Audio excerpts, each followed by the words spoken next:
Really runs everything the world has ever created, plus it now runs agents.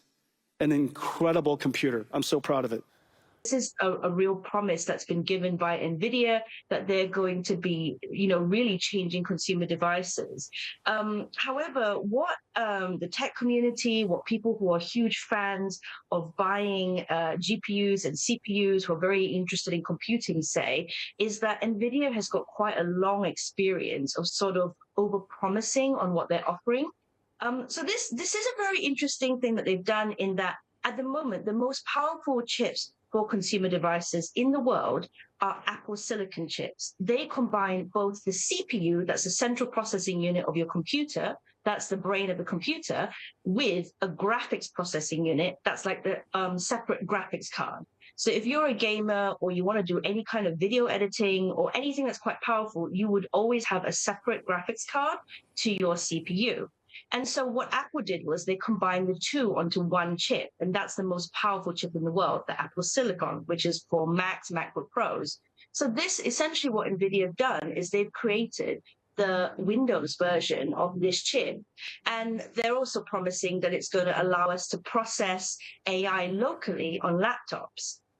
Since the beginning of this year, people have been very excited, at least tech people have been extremely excited about something called Claude Bot, which is basically the idea that you could have your own AI agent running off a little old computer that's connected to your personal data, and it could help you run your life. It could manage your email calendar. It could remind you of appointments. It could summarize boring WhatsApp chat messages so you don't have to read the whole group chat.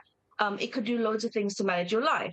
But equally, cybersecurity people said that Claude Bot isn't safe and that there was loads of malware and loads of ways that hackers get hold of your personal data. And that's a big thing we want to avoid.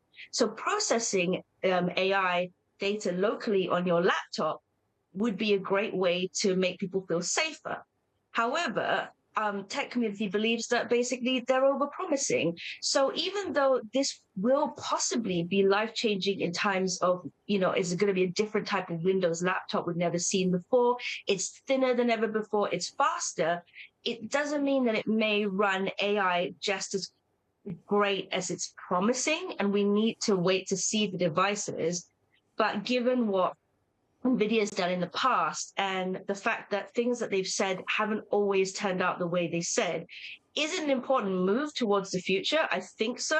But whether it's going to give us the all singing and dancing AI future that people were hoping for, we're not so sure about that right now. One very important point you pointed out, which is the power consumption, and that is definitely something that analysts are looking at, as well as people in the tech community who care about computers, is that NVIDIA is claiming that this laptop will last the whole day, which is something that no laptop is currently able to do. And the feeling is that if it's going to be processing AI, it won't do that either, and that the laptop will be a much higher price point than promised.